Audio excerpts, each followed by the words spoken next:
What was it that made you decide to work in the medical environment, and particularly as a practice manager in a GP environment? I guess it's a family business, and as a family business, we had a crisis. We came to a point back in, I think, 2007, 2008, where the family business lost its principal GP and the practice manager within a spate of 1 month. So I got into it by accident. You know, I never really thought, you know, I'll be a practice manager or get into the medical industry. But my wife is a GP, and my aunt's the owner of both practices as well, and she's a GP as well. Okay. So we sort of said, hey, you know, I like to run a business, and I thought, yeah, this is a perfect opportunity to try my hand in a new industry. Okay. So I thought, hey, I'll give it a go. Give it a go, yes.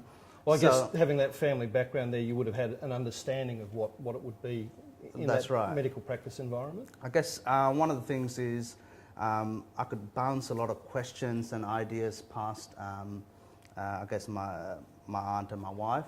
So in a way, I could sort of say, hey, what's going to make your life easier? What changes do I have to do to improve the way that you give quality medicine to your patients as well? So that's one of the things that I sort of started learning as I went along. So I guess the first few years is my, I think, apprenticeship years. Yes. So learning the trade. I was also still working full time at that stage. So I was doing weekends at the medical center and nights. So I wasn't, you know, we weren't ready for, I guess, for me to quit my day job and move into the family practice. So it took a couple of years to transition over to, I guess, part-time initially, and then full-time practice management. Now, I'd like to focus in on the AAPM award, the Practice Manager of the Year award. What did winning this amazing award mean to you? For me, it's, I guess, recognition for the practice is one thing. It's actually, you know, when a practice wins an award, I think it actually instills a lot of confidence in your staff, your doctors, your nurses. So it actually brings them up, to me, to another level. It's not an individual award. I truly believe that it gives them the recognition that, you know, the work that they're doing is actually making a difference to their patients, and that's the ultimate goal. So it's a team approach. The award is really a reflection of what the other people in the practice are doing. Exactly. And one of the things with the award is, you know, you talk about the successes in the practice.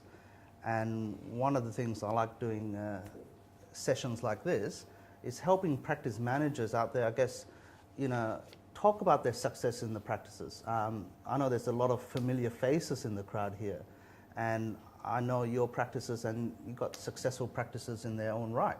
So, you know, I want to, you know, in a way empower each of the practice managers to talk about the practices.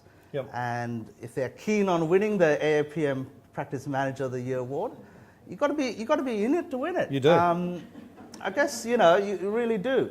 And, you know, I guess the first thing is you have to be a member of the AAPM. That's I think, the only criteria to nominate yourself. And as part of the nomination process, I think I put about 30 or 40 pages of, I guess, evidence of the kind of services we provided, the kind of, I guess, innovative ideas that we put into place, and the kind of, you know, changes that we made along the journey. Well, let's unlock some of those things. We'd like to get, you know, the insider's success tips, and you're here today. And I'll just refer back to what we were looking at previously when that comes down. Excuse me. Having a fun time with the technology today. Can you just... We want to talk about okay, back to where we were here. So this is the Medicos framework. So Barton's has developed this framework, and it underpins the performance of highly successful medical practices. And, you know, we've got these areas of the business fundamentals, the people, the numbers, the systems, the processes, and the marketing, as you can see in that flow chart. So at a deeper level, there are also 20 elements that we address, each of which falls into one of these 5 key areas. So I know that we've got limited time today, but we'd like to touch on a few of these areas. So starting off with business fundamentals. So we see, vision is a key business fundamental. How important do you think it is to have clear vision for your practice? For us, I guess vision is, as a practice manager, you got to set the goals for your practice, and I guess part of that is the vision. Where do you want your practice to be in 2 years, 3 years, 5 years time? And if you set a clear vision, then your staff, your doctors, your allied health, your team understands where you're heading. For example, our vision within our clinics is to grow the practice to 15 doctors, to have a whole suite of allied health and nursing staff within the practice. So we wanted to achieve that goal. And so for us, part of that vision is setting up the new clinic, creating a patient base for the new clinic, and putting in place the doctors and the services within that program. So that's part of our long-term vision. Yes. So as part of that, we keep trying to achieve that goal. Okay.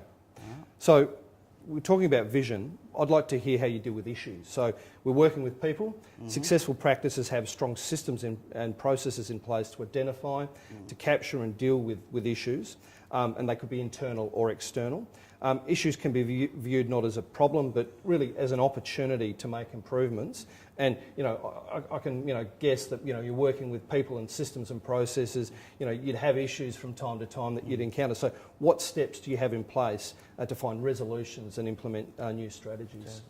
I guess everyone's got issues. Yeah, every practice, every day has issues, and I think practice managers are problem solvers more than anything else, because every day we come across different things that we've got problems with IT, issues with people, issues with patients, issues with not enough doctors in the practice. So it's part of that, putting in place a strategy to deal with those issues and trying to deal with those issues as quickly as possible. Yep. I don't try and, sweep things under the carpet. I try and address them as early as possible. You always been a bit careful. You had your experiences where you let an issue drag on too long, and it tends to gain its own speed and momentum. Sure. So you learn from your experiences, and one of that is trying to, if you find an issue, Deal with it quickly. Write it down, deal with it, put it in your diary that this is the time you set aside to address the problem, deal with it, speak to whoever you need to speak to, or need to action that item, and then move on. So that brings us to people and leadership, the leadership of your team. Could you tell us about your leadership team, and perhaps also give us some insights on how to go about establishing a leadership team within your practice? That's a good question. I guess I'm lucky in that I got a young lad called Harry, who's joined us in the last 1 year. And so part of the leadership is trying to address succession planning. And I think it's not a word commonly used within practices these days that much. Understanding that, who could take over your role if you're not there or you decide to move on. So as part of that leadership team is, mentoring the next person that will take over your role. So part of that leadership team is Harry and one of our receptionists, Chris. So it takes time to build your leadership team, or get the people that have the right skills and knowledge to that could deal independently within your practice. So they understand, again, it comes back to vision. They understand what you want to achieve, and they know that they're the ones that are going to implement it on a day-to-day basis. Yep. So I'm fortunate in that way that I got Chris and Harry that are involved. Yes.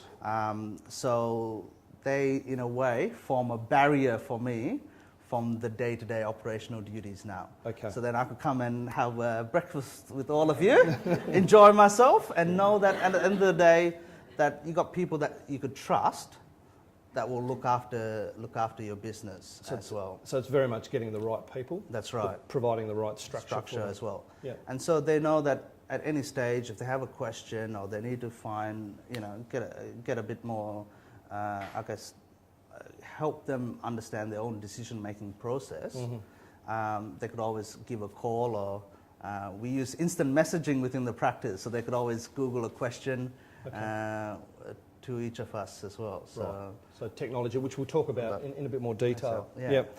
So talking more about people, as managers, we all understand that people are our greatest asset, and in terms of running your business, it's really important to have the right kind of support and training in place. So we also believe internally that by investing in our people, that will ensure that their skills and abilities and knowledge are consistently being upgraded. So what type of employee development program do you have in place within your practice to keep that ongoing learning happening?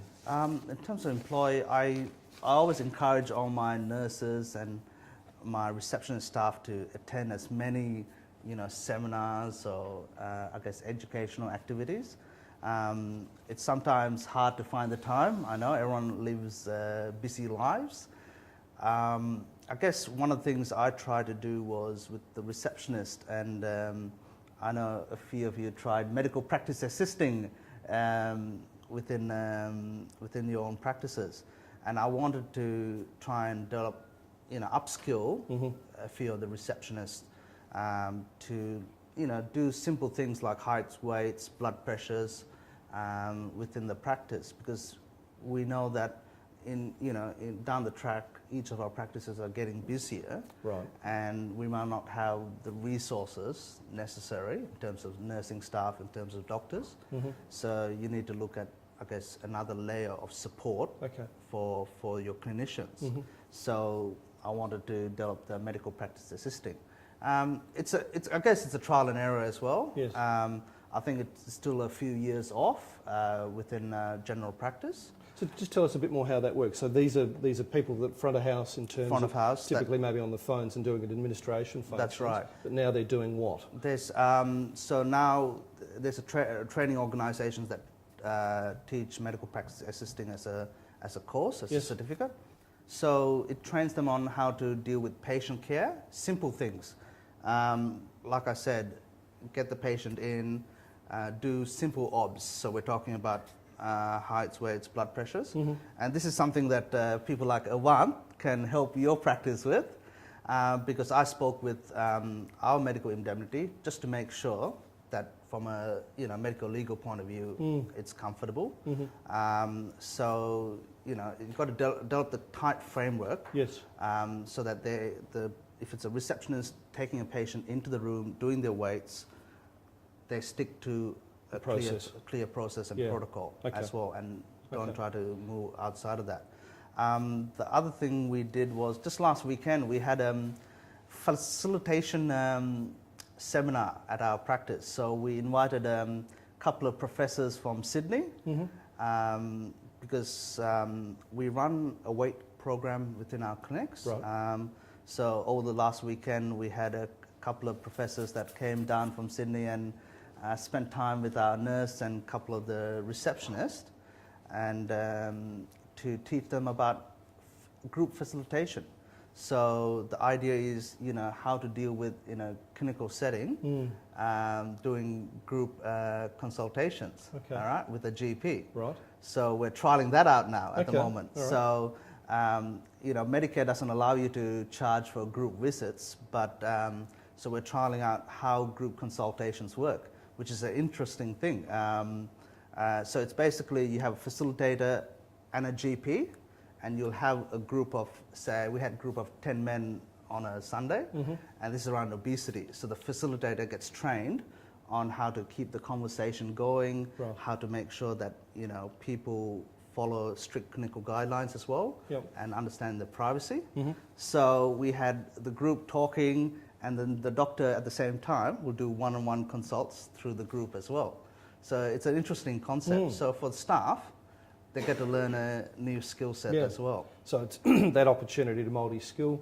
I guess if you've got capacity issues where you've got some of the administration team members that they've got a bit of time, takes pressure off your practice nurse, Yep. and ultimately to the practitioners. Is That's that fair to right. say? That's right. That's Yeah. fair to say. Yeah. So with that, we're trying to, I guess, train a couple of the receptionists to be facilitators Okay. in that setting Okay. and work hand in hand with the GP. In Okay. that. Because I think there is an application with Medicare for GP group consultations.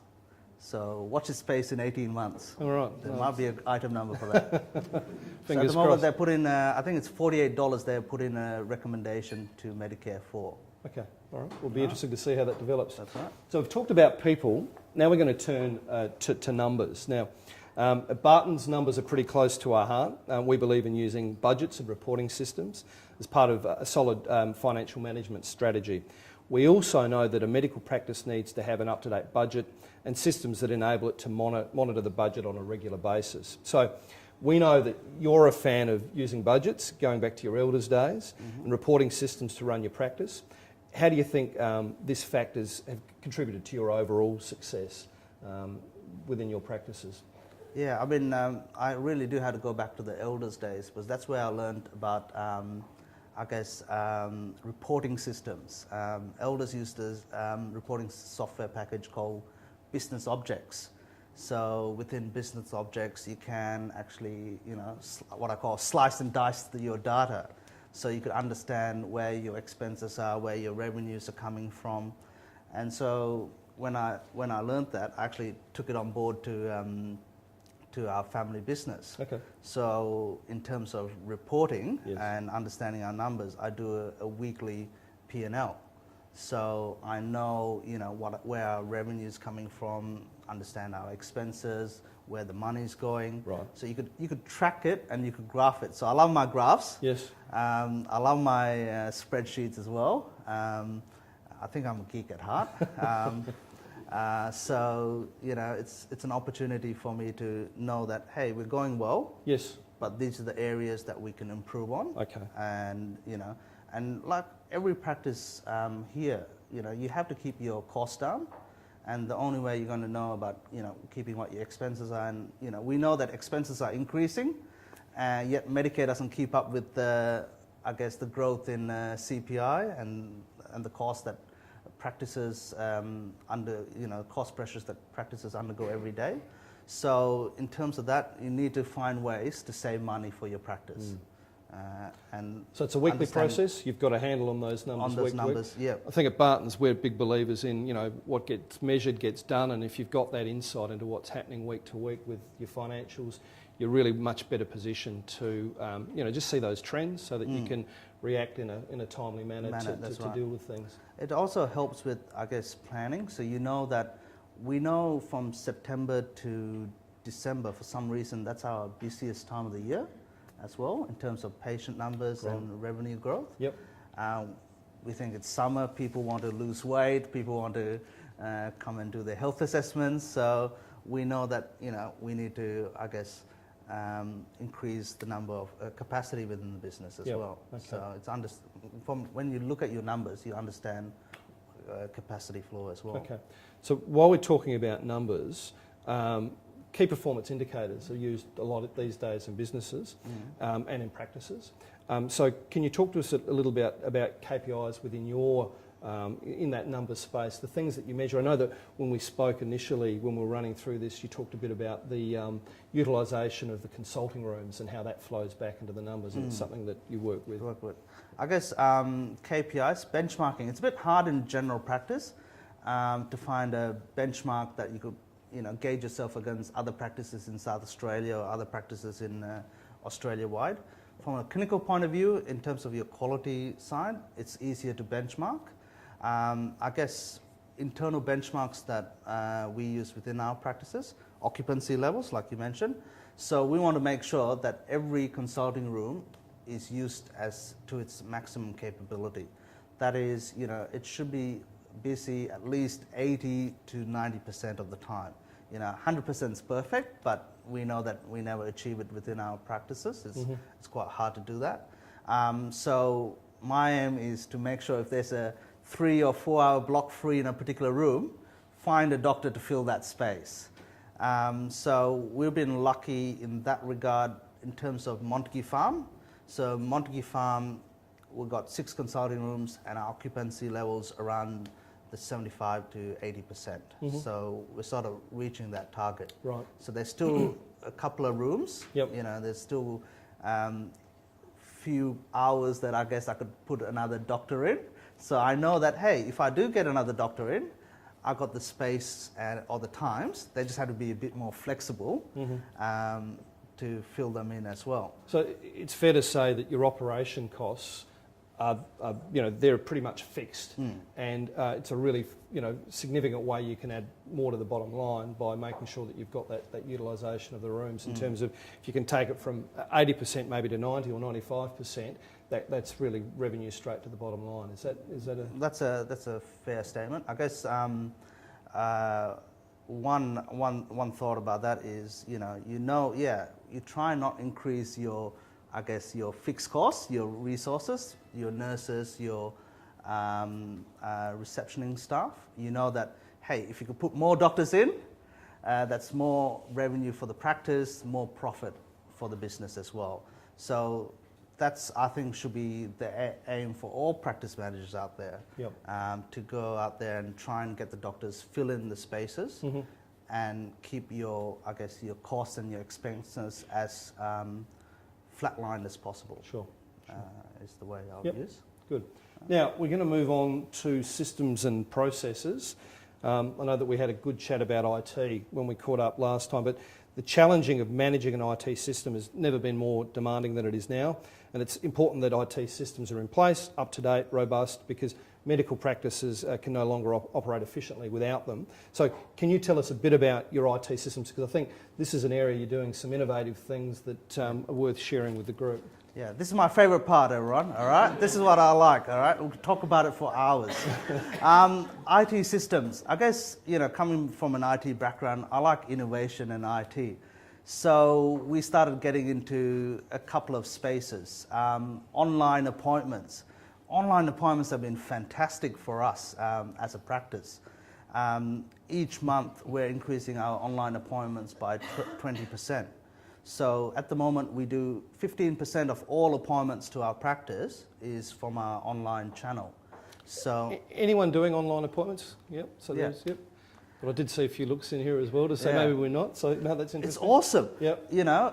We get a lot of appointments from, I think, 11 at night to 6 in the morning. All right. Remember, these are people that want to take a sickie. Say you didn't want to come to work today. They want to make sure they have an appointment with their GP so they could get a good night's sleep. So that's the way I look at it. So that you know that, hey, you got an appointment with your GP, you got your 6 certificate sorted out, all good. I could go back to bed. Got that 11 o'clock appointment with the doctor, could wake up at 10:30, and it's all good. So online appointments has been great for that. It's only for certain types of appointments. I do have to put that disclaimer in. Right. So if they want a long appointment or do a health assessment, they need to call into the practice. Yep. So online appointments has been with our practice for over a year now. So it's going well. And our next phase is self-check-in. So we're trialling self-check-in at another practice. So just like Qantas and Virgin? Just like Qantas and Virgin. So we got a floor stand with a tablet on it, and so it's linked to our clinical software. So we use Praxsoft as our billing and appointment room software. So the patients could come in to the practice, put their first name, their last name, their date of birth, gender, and choose the doctor, and they could check in. So it's sort of, we put it there on the side of one of at Mawson Lake, so we're trialling at Mawson Lake, so we've been doing it for a couple of months. We didn't put any signs up, we just want patients to come there and organically use it. So what's the uptake been like? There's been a few patients, so it's slow, They're looking at it, why should I go and use this tablet instead of talking to a receptionist? It'd be so much easier. But Mawson Lakes is quite a tech-savvy, I guess, younger population. Right. So there's a few people that have said, oh yeah, I could just trial it out.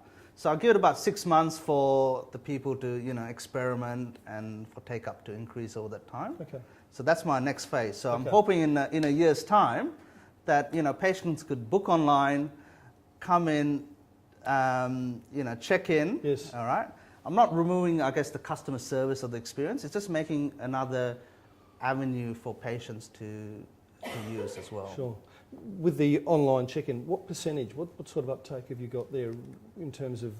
Yeah, like I said, I think at the moment it's about 15% Right, okay. of all patients, all appointments are online. Okay. So we get comes back to benchmarking. You get every month you get your stats. Yes. So you know how many patients use your online channel. Yes. And how many new patients. So it's a wonderful way to make new patients as well.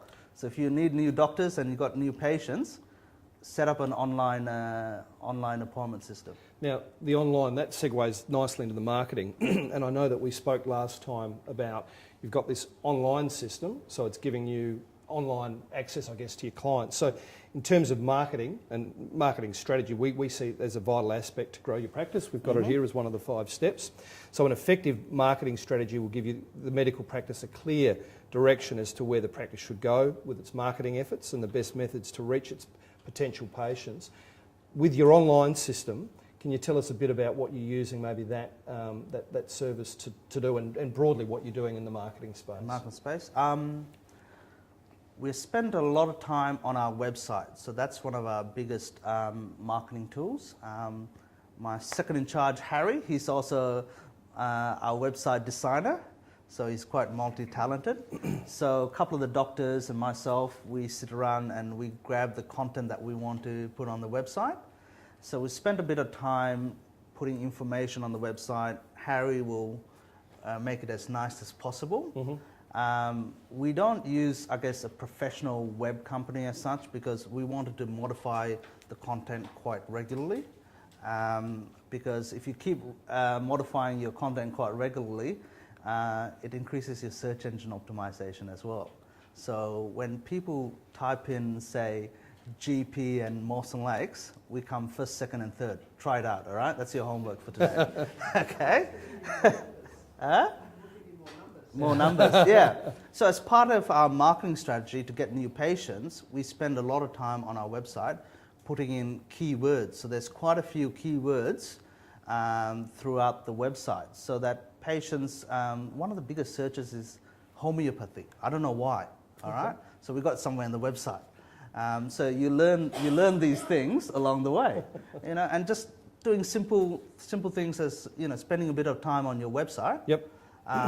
Will help along that way. Mm-hmm. The other marketing we use is marketing to our existing patient base, and I've spoken to practice managers about this.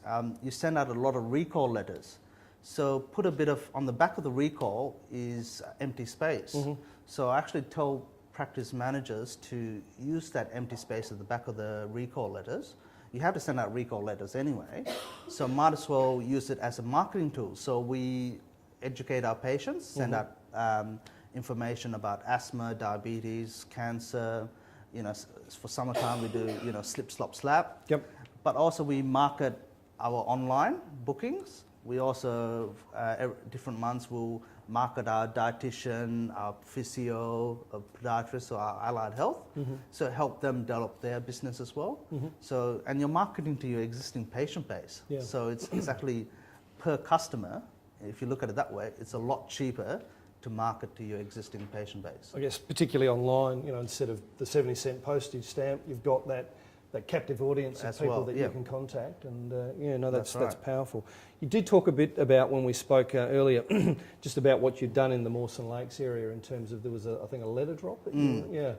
So when we started, Mawson Lakes is about 18 months old now. So when we started, we just needed to build the awareness, and so we did.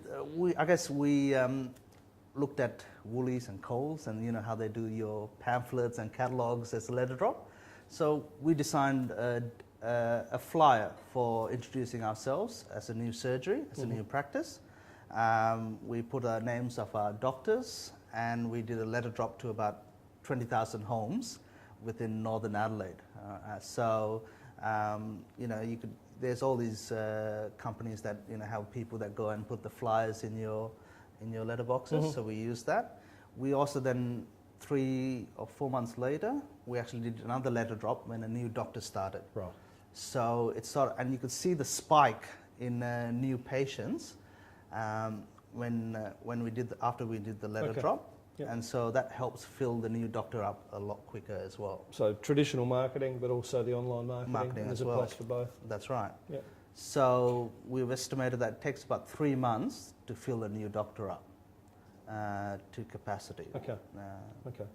So thing about marketing, we'll just move on to feedback from your patients. Yep. So what do you do to get feedback from your patients? One of the things we have with the online appointments is each patient gets an email to say, did you want to do a quick survey? You know how you all get your email surveys out there? So whenever a patient makes an online appointment, they actually get an email the day after the appointment if they want to fill in a quick survey. So the survey asks, how would you rate your experience with making an online appointment?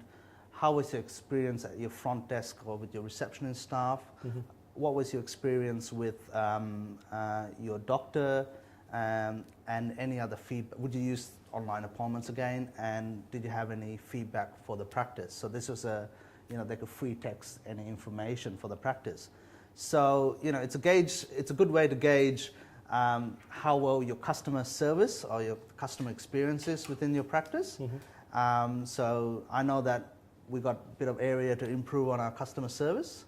A lot of the patients, I think, put good or excellent for doctors because they're scared the doctors might read that and they might find out who it is and not see them again.